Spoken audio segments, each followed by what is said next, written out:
Well, hello, and welcome to the Industry 4.0 Club. My name is Mike Yost, and I'm joined here today by Ellie Young and Brad Beach. How are you both? Doing great, Mike. Thanks for having us. Excellent. Well, we'll get to you guys in just a second. Want to welcome everybody to the Industry 4.0 Club.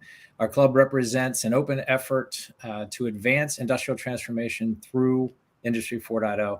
And we do that expressly because of the value that such transformation promises to manufacturers and the communities that rely on them. We will be talking a lot about community today. But as a club, our goal is to host practitioners and thought leaders and academics and entrepreneurs, get as many different diverse perspectives as we can get so that we can drive greater impact to industry and drive better jobs and better benefits for society. If you're familiar with the club, Wednesdays are our days where we have our fireside chats, and that's when we invite experts and guests like Ellie and Brad here to talk with us and share their expertise. And we're really excited about the conversations that we're going to have today. Ellie is the founder of a nonprofit called Common Action, and Brad is the Manufacturing Commons Working Group leader within Common Action. I've known and worked with Brad for over a year in helping support his efforts to help regional manufacturers advance. And he introduced me to Ellie a few months ago and her work there at Common Action. And so we're going to jump in here in just a few seconds after some housekeeping items to talk about their experiences and what they bring to these efforts here that align with our Industry 4.0 Club. So again, from a housekeeping perspective, we're streaming on multiple platforms. This is my first time using this platform. We started on Clubhouse, but I believe we're streaming on LinkedIn Live and YouTube and Twitter. And so our goal is always, no matter what the platform, to create a positive environment and foster thoughtful and inclusive conversation. So if you are commenting, you're able to participate and ask questions of the panelists. We ask you to keep that in mind, that we're fostering the right type of conversations here, and that we keep things moving with the flow of the conversations. And so lastly, I encourage you to follow the Industry 4.0 Club on Clubhouse, on LinkedIn, online, et cetera. And stay tuned to these types of conversations that we have, which we actually have almost every day of the week. So with that, I'm excited to welcome my guests here. We're going to be discussing the role of community in Industry 4.0. And by way of background, I wanted to introduce Brad and Ellie. Ellie Young founded the nonprofit Common Action last year as, quote, an innovation network facilitating climate and sustainability action with data and technology, unquote. And as I mentioned before, Brad partners with Ellie in that framework as a Manufacturing Commons Working Group leader. He's also an operational excellence leader at a large US-based specialty chemicals manufacturer. So welcome to you both. And I'd like to just ask you both, maybe Ellie, if you want to start, introduce yourself, a little bit more depth about you, your passions, your background. Take a minute or so here with us. Sure. Yeah. Thank you so much for the welcome. And I'm really excited to participate in Industry 4.0 and this club particularly. We've had some great conversations with Mike and Brad offline, so it's fantastic to open this up. So my background, I got my degree as an undergrad, 10, 12 years ago in sustainability. And, this really didn't exist back then, right? No one knew what the term meant. And my focus in throughout my career has been in understanding what we could do to really leverage change at a high level with the types of crises that we talk about. We just got the most recent IPCC report, I think, on Monday. So climate sustainability and more than that, the operations of how we make things, right? And the resources that we use. And so where I've landed with that is on these sort of two parameters, data and community. Data helps us understand what the problems are. And community is how we actually must connect to resolve those problems, which are very large. They span open networks. And we also have to build community and relationships to capture that data to begin with. So there's this kind of back and forth that that develop, and we're trying to put that together in the solutions that we're bringing through Common Action, bringing sort of folks into a room to talk with each other about the challenges that they're facing and maybe new ways, and then bringing data architecture up underneath that, so we can start to act and change the challenges that we're seeing. Well, it's excellent. And Brad, how about yourself? How do you fit in here, both with the problem solving, the community pieces, the manufacturing angles? Give us a little background on yourself. Yeah, thanks, Mike, and thanks for having me here today as well. Yeah, I think where I fit in here has been a journey, to say the least. But it comes down to something simple, that I want to make a difference in the region around me, and not just for the large corporations that I've worked for and learned quite a bit from. So I spent 12 years in a large oil field service company that took me around the US and then overseas for a few years, and learned a ton about digitalization, digital transformation. I'm not going to say it wasn't manufacturing, but operations, technical, business, etc. And I left that company to move home and found my way to another large corporation. And over the last few years, I've come to realize that many of the things that we do in the large corporations could really benefit the small manufacturers in our regions, if we can just figure out how to make things happen in that way. The large companies benefit from being a kind of a closed ecosystem, and I think I'm learning that we don't have a similar mechanism for making transformation happen in a regional economy, let's say, and I'm interested to help make that happen. Yeah. So well, we see that, and I'm sure that'll come through in the conversations today. So I guess just to sort of jump into the meat of things, I thought I would start with the story I've shared before with others, but Brad and Ellie are both aware of this, but for me, this focus on community, this focus from a regional perspective, started a handful of years ago, when my now 21-year-old son was probably about 16 or 17, and I realized he's making decisions about his life. He's going to leave our home. In his case, he went off to college. And what's he going to do after college? Is he going to come back to Northeast Ohio, where he was born and raised, and I still live? Or is he going to go off to some other part of the world? And I started to think, what could I do to help give him the best opportunity he can to move back here? And working in manufacturing, working in what today we call smart manufacturing, I looked at it and said, well, the more I can help the manufacturers in Northeast Ohio understand the role and value of technology and make themselves more competitive, the better chance we have of there being job opportunities and a vibrant economy, here for him. So that started me down the path of getting involved with regional groups, working with more with nonprofits, and trying to break down barriers of problem solving and knowledge sharing and all those sorts of things. And that's obviously what led me to run into Brad and run into Ellie and see significant value in the role of community. So if I throw that out, Ellie, to you as sort of the problem statement, like I want to help the region. Brad just said the same thing where he lives. He wants to help the region. How do you, as the practitioner you are, the domain expert that you are, say, all right, well, there's a place for community here? Yeah. So, I mean, I think that there's a couple of different things to say. The first thing and these both have actually already been stated, by both of you. So I guess we're on the right track. So the first thing that comes to mind is this idea of transformation, right? So Brad says that the large corporations have the ability to transform as conditions change because they have resource bases to do that. And that's a key piece, right, of competitiveness. And then also you bring up, Mike, this idea of transformation as you're considering your son moving, right? And where is he going to go, and is he going to come back?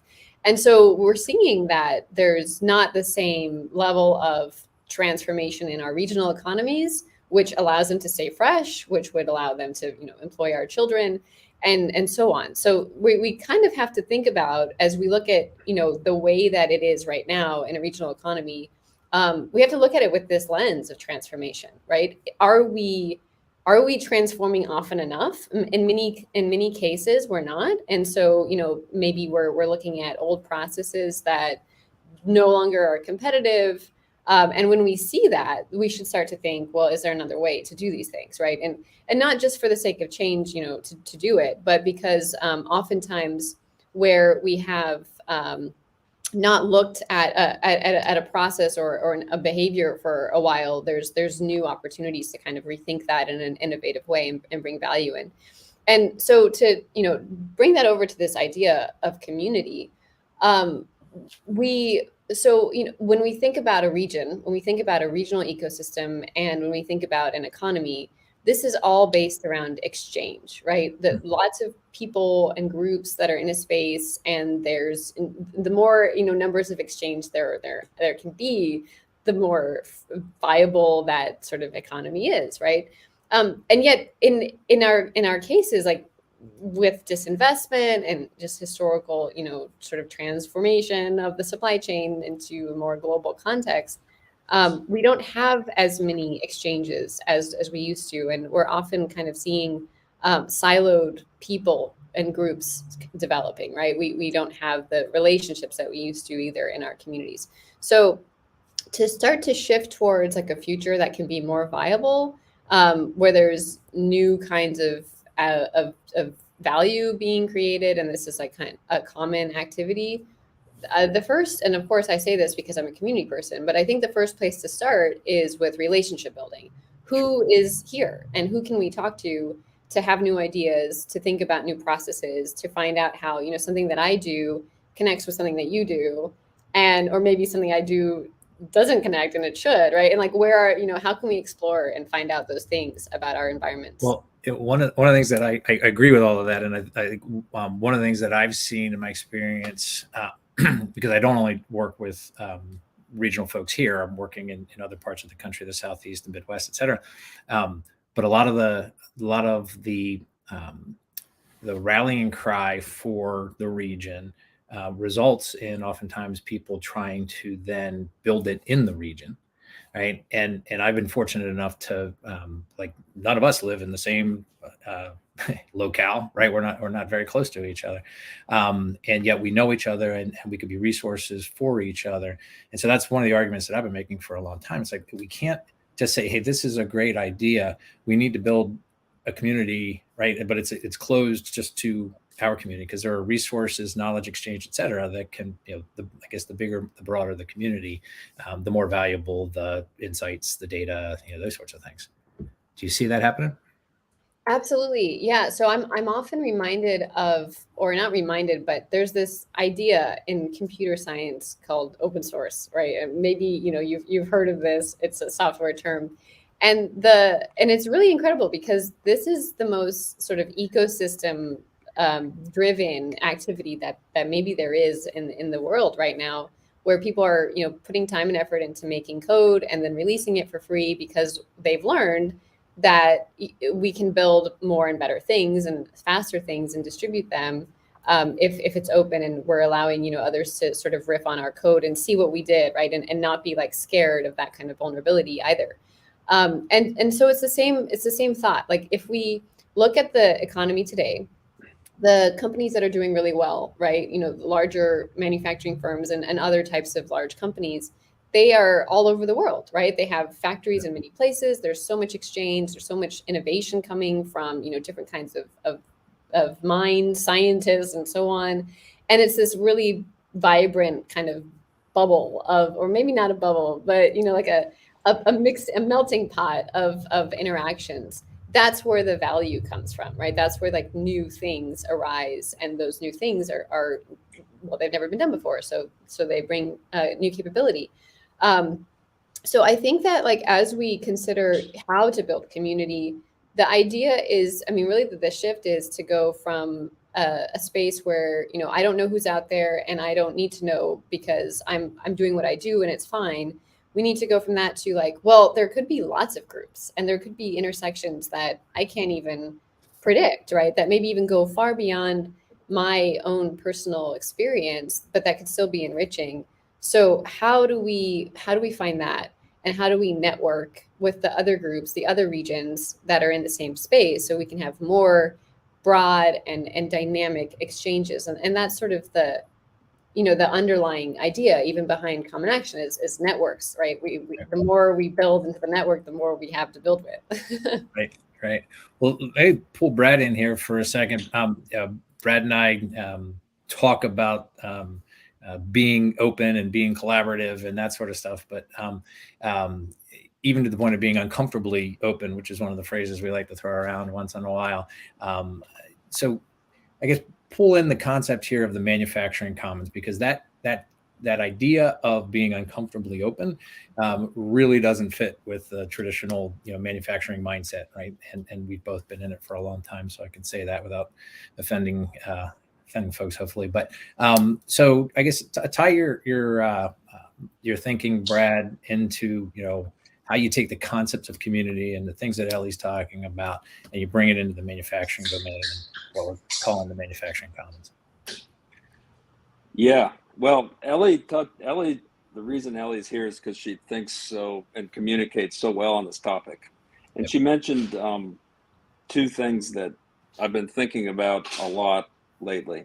One is one of the outcomes of let me say, manufacturing need to have this innovation that we want to see in manufacturing. We need to do something differently. I think I started down this road with a good friend named Heath Howland. We met, we said, well, why is transformation not happening in small manufacturing companies? And all the technologies there. I mean, if the media landscape has completely changed, now why can't we do something similar in manufacturing? Well, I think the reason is that we need to do something differently. And, you know, several conversations lead to this idea of a commons is maybe a way to do this differently. So a commons is a network of people working together. And Ellie said two things that I've been thinking about lately. One is the more exchange that can happen between companies, the better. So if we can maximize the number of companies that are not working on the side of each other, but working together, then I think we have a chance to transform manufacturing.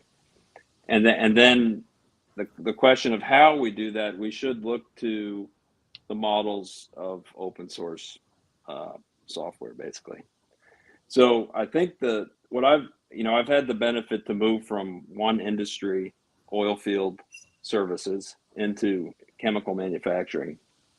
The biggest insight that I have kind of taken from that leap was that we are all basically doing the same thing, more or less, right? Right. Like we're all kind of doing the same. Sorry if there's background noise here. It's my family. But we're all doing the same thing. So if we're all doing the same thing, would it be better that we all kind of learned from each other.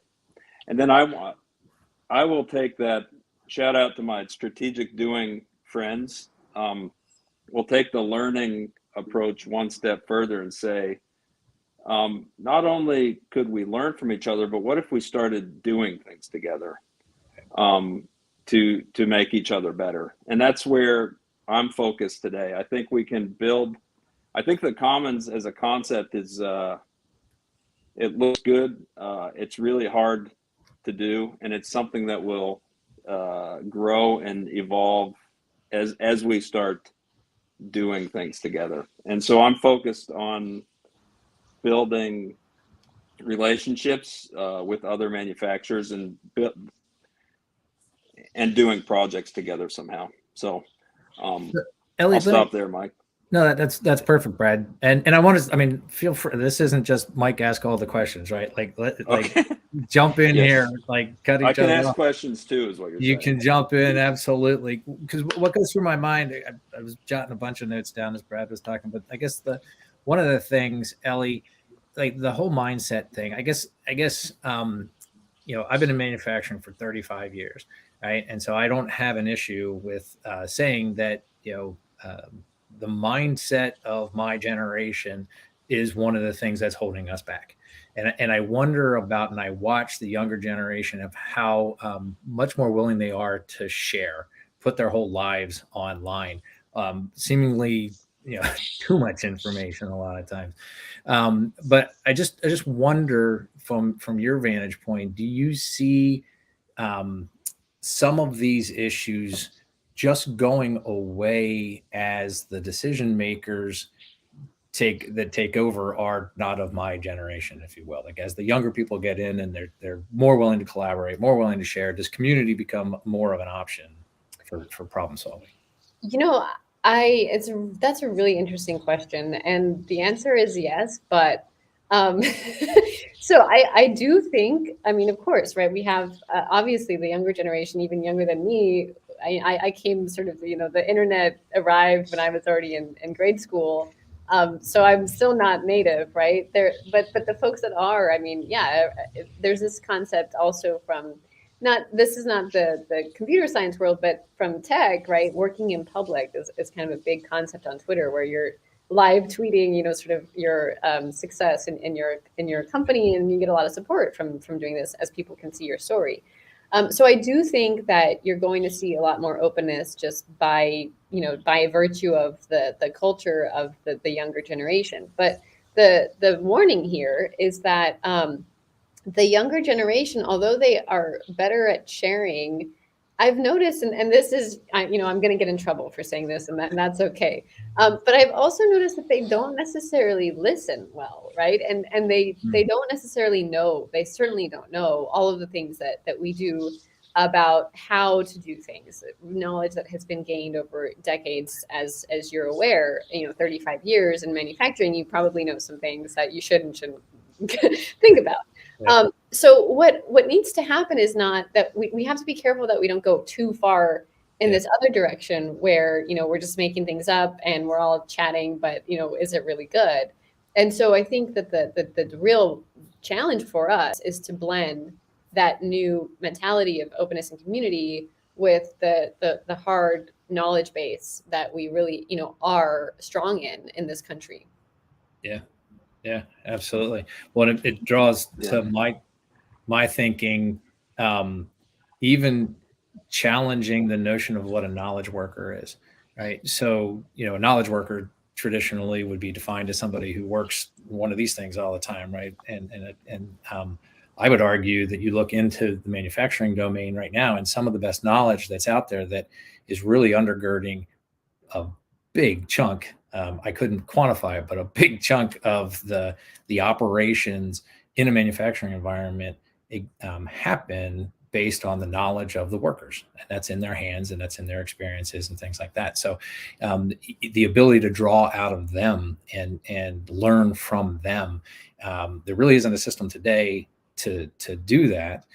I get excited about the concepts that you talk about from the knowledge graphs and the data capture and sharing stuff, and say, well, why can't that person as a domain expert, participate in the gig economy, right? Get value for the knowledge that they have. But again, it's not something that there's a line of sight that I see. What I see happening in manufacturing, and maybe Brad, you can comment if you see anything differently. I see big companies saying, how do we protect against losing this domain expertise? And they're primarily doing it by putting automated systems in to automate the processes and dump as much information as they can, so the next people coming in, have that documented.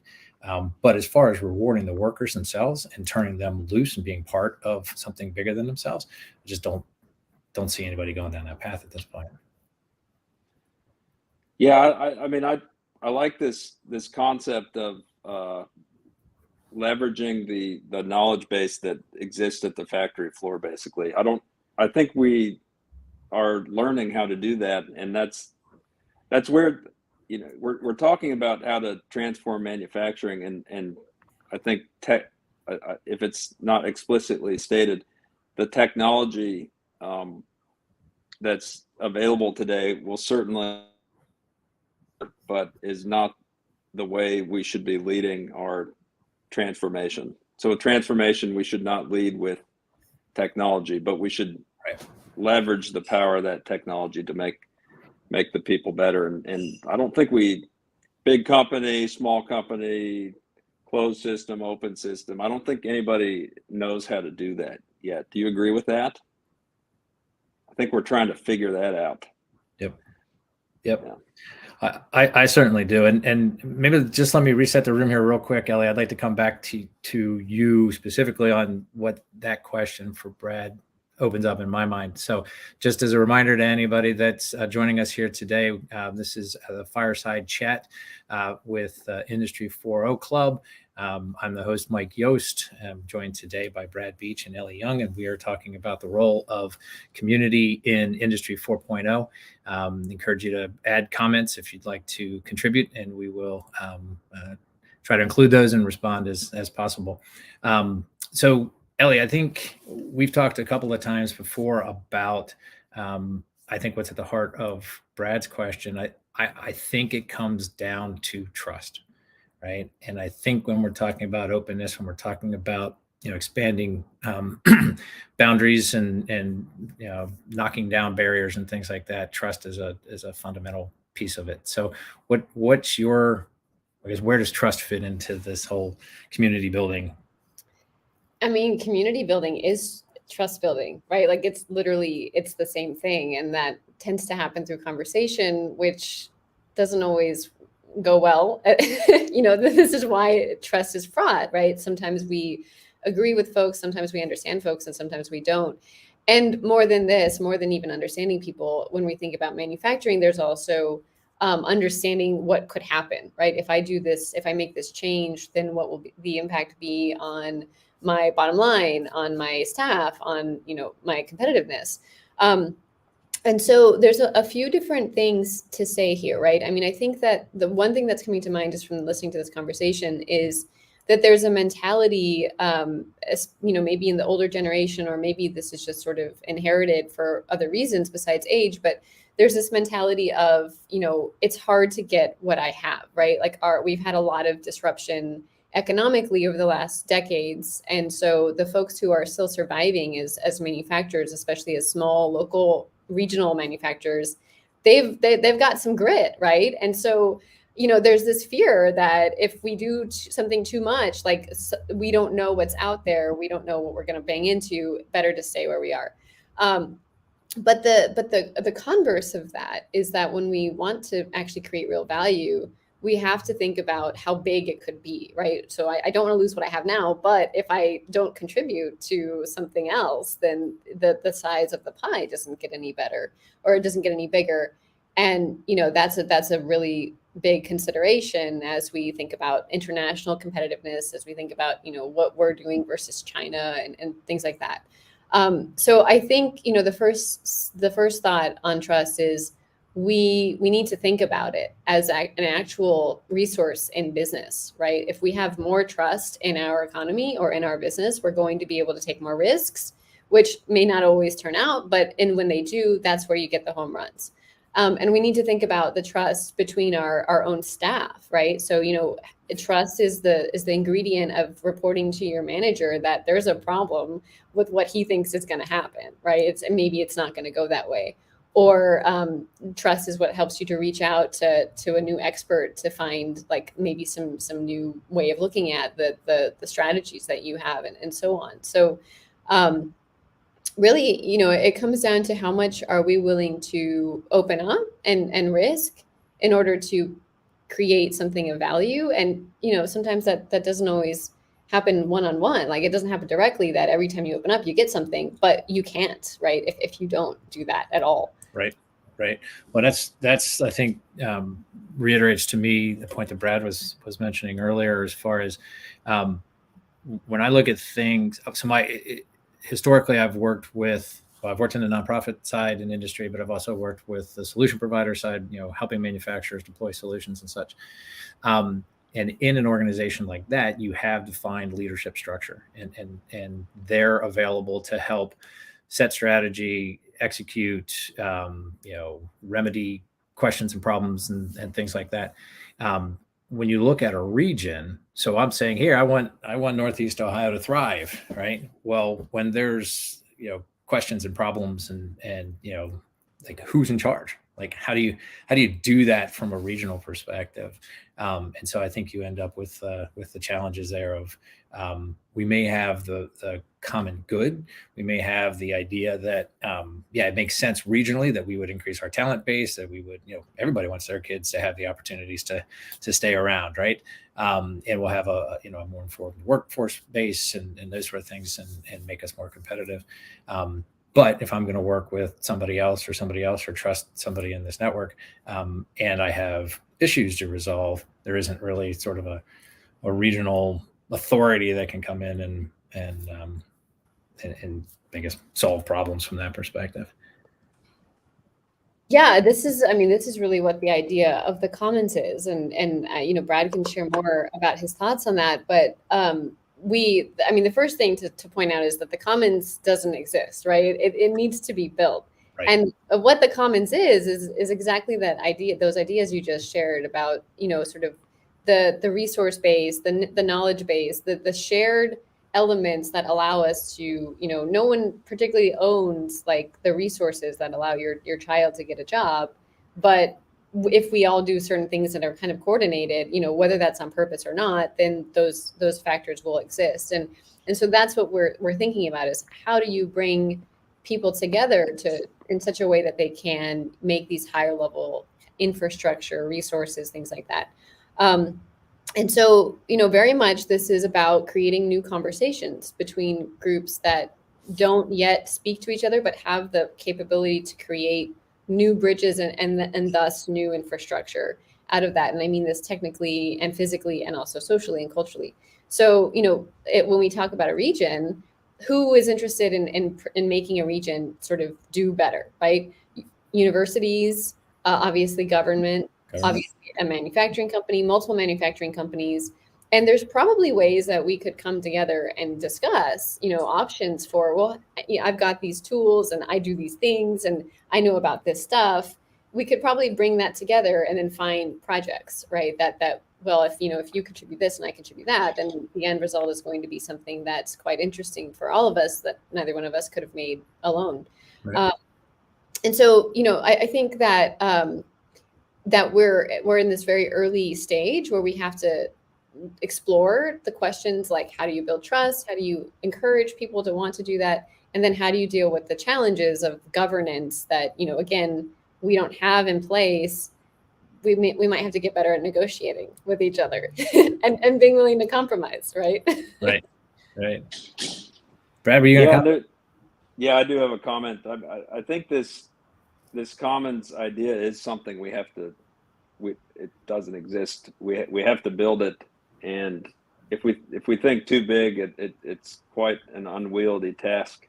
But I think my thinking right now is that we have two types of commons. We have a regional, like a local commons, and this is where you have physical proximity to one another. So you can actually share employees, perhaps, or you can share, if you have a sufficiently local business, maybe share customers. I don't know. But then we have, or we can share things that don't require that physical proximity to each other.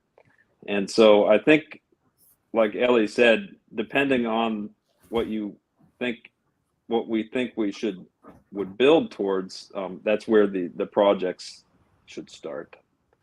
You guys, have we talked about the local versus the virtual commons before? I think we've maybe like danced around it, but like right now we all live in different places, and we can share. What can we share at this level versus what can we share locally? Yeah, we have not jumped into that. I think it's a great place to go, Brad. You want to explore that a little bit? Yeah. And just, I guess, one thing I would say too, though, right? Like, so the idea of commons isn't new, right? There are commons that exist in other domains. The idea of a manufacturing commons is what we're saying it does not exist. Yeah. Right. Well, and I guess the question I have then is, what kind of things need to exist to make a commons? What sort of resources? Yeah. What are some of the things in a commons that need to exist to make the commons possible, make it possible for manufacturers to kind of share and work together? Right. I certainly have my opinions. Ellie, you have any thoughts you want to start with, or? Yeah, I think that what's needed is, a few things, right? So the very first thing you need is this direction, is the strategy of let's build a commons, we should. And then to kind of materialize that into a vision. Well, if we're building a commons, then why, right? Who's going to participate and in what way will they benefit? And that's a collaborative, that should be a collaborative process to actually define that, because it's not, for every commons that's not yet in place, right? So, as I think Brad or Mike just mentioned, the idea of the commons for manufacturing is new, but an actual, this is a term that comes from academia, and the story of the tragedy of the commons, right? Which is like that park that no one owns, but everybody benefits from, but because it's not owned, there's not specific governance, and so no one takes care of it, and then it gets kind of deteriorated. If we think about creating something like that park from scratch, from the beginning, well, what would you want it to be, right? It's not an actual environmental space that just naturally arose. We have the power to create it and design it. So I think, that's maybe the first step, is getting some folks in a room to have those conversations.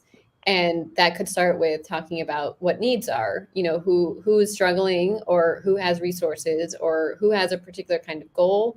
And then there's sort of like practical things, right? So what types of resources do we want to be sharing? Maybe that's knowledge. That certainly works in a virtual space. Maybe that's employees, as we've discussed. Maybe that's customers, as Brad mentioned. And then how do we help ourselves to actually access that stuff, which now we're talking about like some kind of technology infrastructure, software for talking to so-and-so out there and letting them know that you could use their advice, or you're curious how their machine works and what they do because you've got the same one, but you're over in a different state, that kind of thing, right? How do we actually make that exchange possible to do and easy? Yeah, I agree with that as well. I also think you need the bodies there, right? You need the people there, the willingness to share. You need the domain expertise, and ways to capture that information. I think so. I spent a decade leading an industrial nonprofit that's focus was on engagement and best practice sharing and stuff. And I used to say that everything that we did there, everything that they do there today, is a level of education, right? Sometimes it's formal curriculum, and sometimes it's more workshop and interactive learning and informal learning.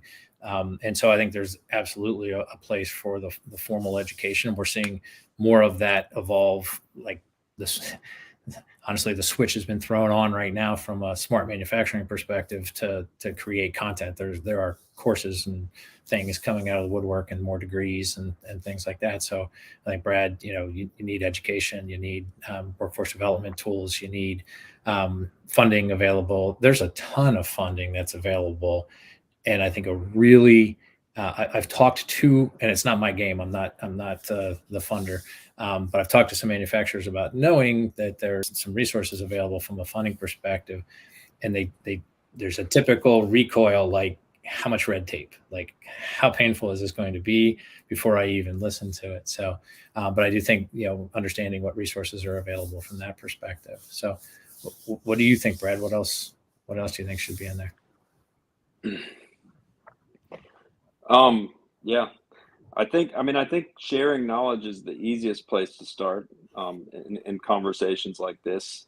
And I think there's things that are really hard to do, like sharing employees. I think would be a great thing to do, but I think that's really, really, really hard to do. So, and if you go from just sharing knowledge to sharing actual hard resources, there's a spectrum of things that can exist to make the commons possible. And so I think, one place that we've started to work with some people, we call this initiative Steam Chest, but we've started to we stood up a time series data historian. And the idea is that we can collect electricity data and characterize that data and use it somehow. And there's many use cases that you could do with that. One is measure energy consumption of a machine. But two is even simpler than that. You can simply use that data to measure if the machine's running or not. And then we'll see what we do from there. But this is a simple piece of infrastructure that it tends to exist in a large organization that doesn't tend to exist in a small company that certainly checks the box of something that I think should exist in the commons. But I think that we chose that one because it's an easy place to start. I don't know if it's the most valuable piece of the commons, and I think another question I have is really like, what do companies need help with? I'm stealing from you now, Mike. What does help look like? Right. Is the question we need to be asking manufacturers, because I don't know that we have all the answers between us here. Right. Well, that's for sure. And I think that's where it comes back to having to have that connection with that audience and that openness and trust to answer those questions, because there are plenty of solutions out there. But they're one or two or three or 10 or whatever the number is solutions. And the manufacturers have a lot more issues that they need to deal with, and a lot different dimensions. So I think we have a question that popped in here from the audience. Scott is asking, are the Manufacturing USA Innovation Institutes not the commons? They're public-private partnerships that share information, establish working groups, et cetera. So I'll give a little bit of background. I don't know, Ellie, if you're familiar with the National Manufacturing Innovation Institute structure. So just a little bit of background on what those are, and then see what you think from a definition perspective. I guess my first response to that question would be that structurally, they're probably doing some of the things that we're talking about. But from a scale perspective, they're not reaching the intended audience. We have, 270,000 plus small manufacturing facilities in this country. And I think if you looked at the membership of the entire Manufacturing USA infrastructure, they probably have 3,000 members across all 15 or 16. And they're typically larger organizations that are used to dealing with government and used to the research. It's basically the research side of things. So the National Manufacturing Innovation Institute structure was put up by the Obama administration. There are currently 16 institutes, and they're focused on things like additive manufacturing, 3D printing, smart manufacturing, cybersecurity, advanced materials, process intensification. So specific areas within the manufacturing domain where public-private partnership and research is needed to create a competitive advantage for the U.S. So there are these institutes that are doing these things. To Scott's point, they are driving conversation, they are doing research, they are creating things. So I guess my counter to that would be, at least as I see it, I would put it forward and say, if that is the definition of the commons, it's not reaching and driving the impact here in the region, which is my foundational starting point. So I guess, does that give you enough insight, Ellie, into what that structure is, what they're trying to accomplish, and then to respond to Scott's question as to whether that's the definition of a commons? Yes, absolutely. That's really helpful to know. So this is the right, absolutely right kind of thing to be thinking about, right? Scott, you've landed on the right page. There's these groups, they're coming together, they're creating, as you said, working groups. They're focused on sort of the directions of where we can go with these 16 sectors that Mike has started to delineate. But the thing that, and so there's a couple of things to say here. The first is that when we think about what a commons is, what we're imagining is almost like a market, right? And and when I say a market, I don't mean like a place that you go and then you buy things, but rather the market, right? Like no one owns this, and yet everyone can kind of show up and do their bit. And through this, there's this vital mix of exchange and activities. So imagine the manufacturing institutes as the actual, as a potential creator of the commons, right? This is very similar to what we're doing at Common Action, where we have people coming in, we're forming working groups, we're creating connections between groups, various people, network building, these kinds of activities, a little bit more focused on building commons than it sounds like the manufacturing institutes are. But the same kind of base of sort of, collecting folks around the needs, right? The future needs of manufacturing in that case. But then we want to go beyond that. We want to also bring in, let's say, the activities of universities, which might get funding to invest in smart communities. And maybe a smart community should include a smart manufacturing base. But are we talking to each other, right? Does that researcher have the ability to find manufacturers that they could maybe partner with? And beyond that, do the small manufacturers that exist, do they have the ability to find each other and say, we have no working relationship, I don't know you, there's no one to introduce us, but yet you know about my machine, and you could probably, be an interesting peer to chat with. Like, it's sort of allowing interconnections between mini groups in this space without having to have that private mediary, right? That, you have to join the institute and then you have to be coordinated by the institute. This is an infrastructure that's open and allows people to meet each other and find their own pathways. Yeah, I guess one other thing that I would say on this path, the potentially, to Scott's point, Manufacturing USA, which is the governing body that governs all of those institutes, could be the commons itself, or could drive that. The individual groups, the individual institutes themselves that are in there, each have their own membership structure and operating models and such, where if I'm going to get something from the other institute, well, I have to understand their membership model and their IP rights and their content distribution, et cetera, et cetera, et cetera. And so it makes it a challenge. There are just barriers that are set up, and I think what we're talking about from a commons approach is that the barriers have to come down as opposed to going up. Yeah. Can I go Please. ahead? Either. Okay. So I mean, one thing to add there too is one of the we're certainly taking advantage of initiatives as we discover them. A really good example of this, I say taking advantage, like leveraging networks that are forming around this idea. A really good example of a commons network that's been forming and still developing is wrapped around Purdue University, and their initiative called WIN, the Wabash Heartland Innovation Network. This is a really good commons initiative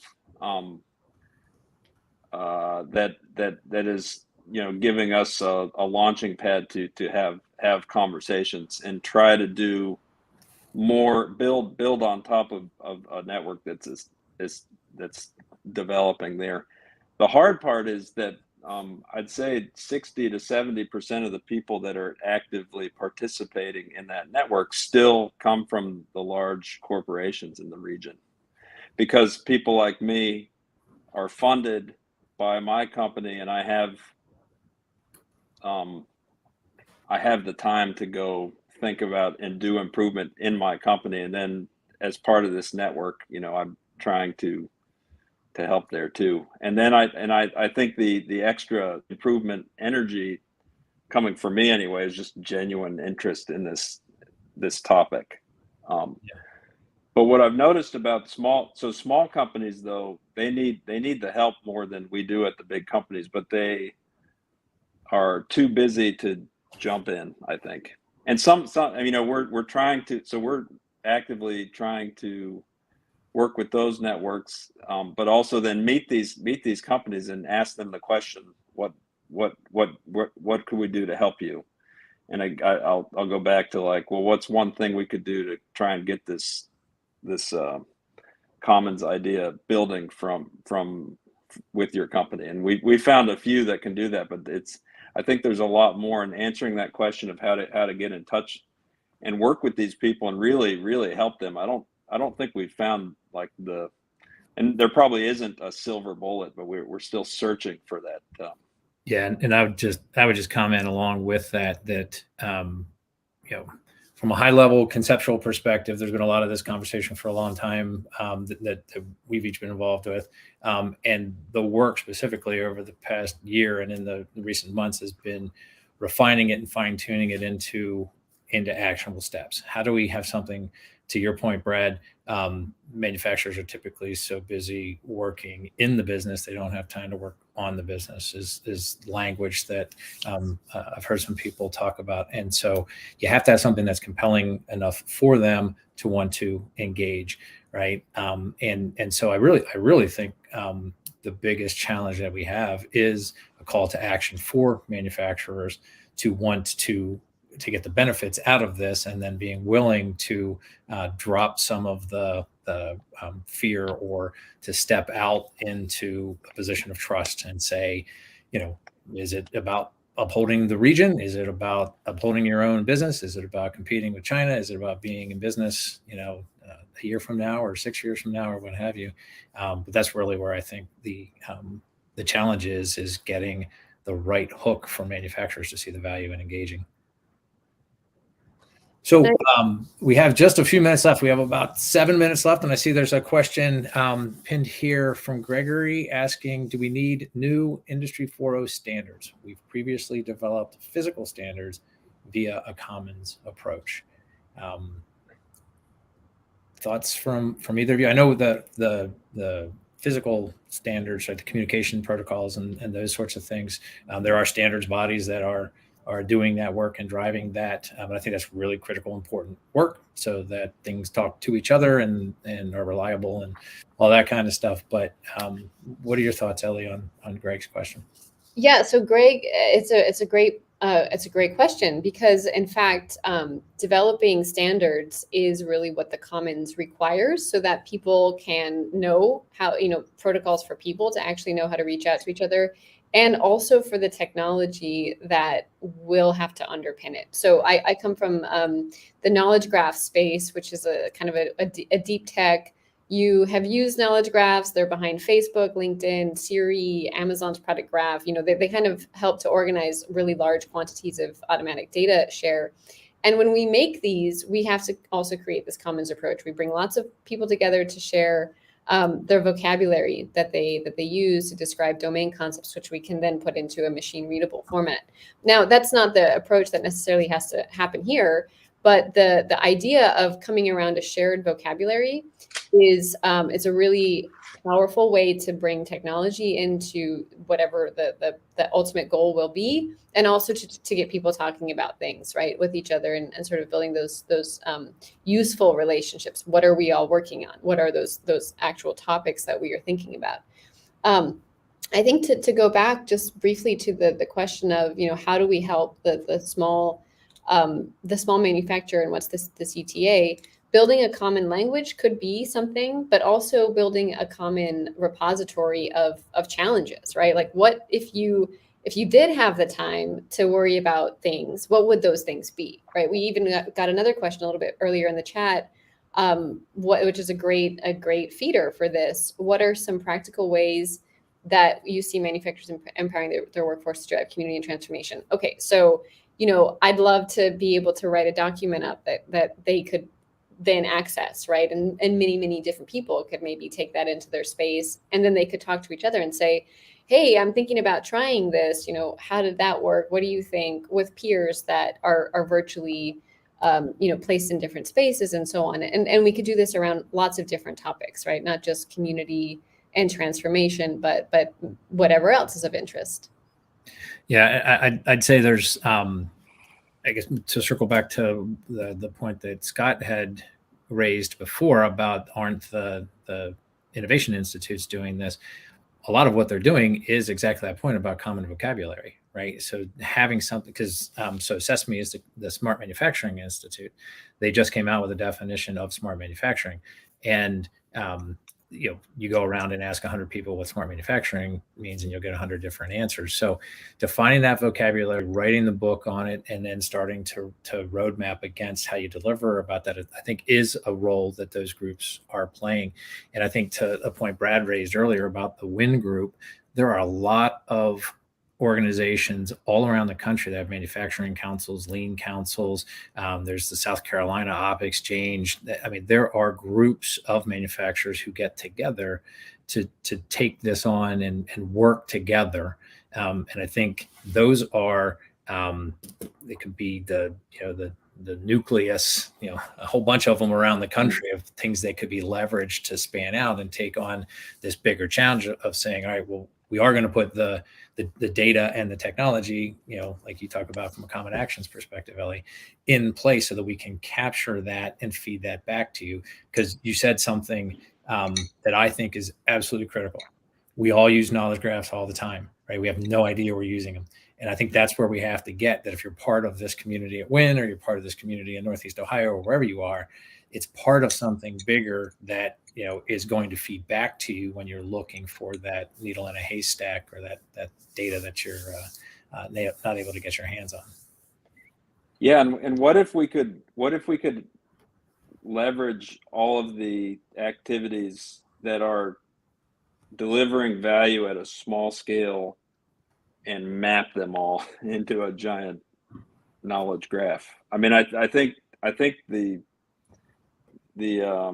these institutions have probably a lot of good things happening, but none of us can see what they are, because they're probably also a closed system by themselves, aren't they?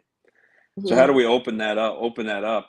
And that's maybe one great outcome of this call would be, could we just build a giant list of projects that are essentially the commons, and open up, I'd like to see a lot more doing somehow. And just literally see it. I don't know how to make that happen, though. Maybe this call is a good way to do that. Where'd Mike go? Yeah, we lost our host. Oh, there he is. Okay, he's all back. Right. Yes, you got to watch out for the operator error there. I hit the wrong button and tried to log into my account. So sorry about that. I was actually just trying to switch over and give the sort of 60-second warning here because we're at the end of our hour, and so we need to start to wind it down. Really appreciate the time from both of you. I just want to give one tidbit for folks to follow the Industry 4.0 Club online. Again, there are regular rooms that are happening daily for conversations like this. I want to thank Ellie. I want to thank Brad for the work that you're doing and the efforts that you're putting into helping our communities and our manufacturers. And so I just guess want to give you each the opportunity for any closing thoughts here. Ellie, you want to go first? Yeah, I just want to build on what Brad was saying, right? As you joined back in, Brad suggested that maybe we could start a mapping exercise with maybe whomever is interested to participate, to find the groups and the projects that are that exist and that could be benefiting each other. And I think that's a great way for anyone who's on the line. If you're interested in this concept and building the commons, that would be a great project. I'd love to give some insight if possible to that as well. That's a great point. I shouldn't have left for that. I should have stuck around. So encourage anybody to follow all three of us on LinkedIn, reach out through that mechanism, provide that kind of information if you have those insights. So Brad, how about you? Any parting thoughts? Yeah, I mean, I think it all comes down to this commons building exercise or idea is only going to happen if we start thinking really differently about how business is done.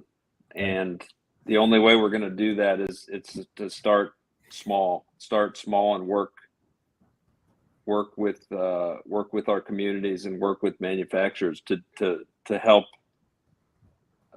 discover not only what they need to make their business run better, but then how do we leverage technology and to really grow this network of people working in the same direction. So I'm really interested in doing projects and slowly but surely are discovering collaborators and we've got some stuff going. I'd love to share more if anybody's interested. Please don't hesitate to reach out. And thanks for having me, Mike. Excellent. Thank you. Thank you both. And we'll wish everybody a good day. Take care. Bye-bye. Bye-bye.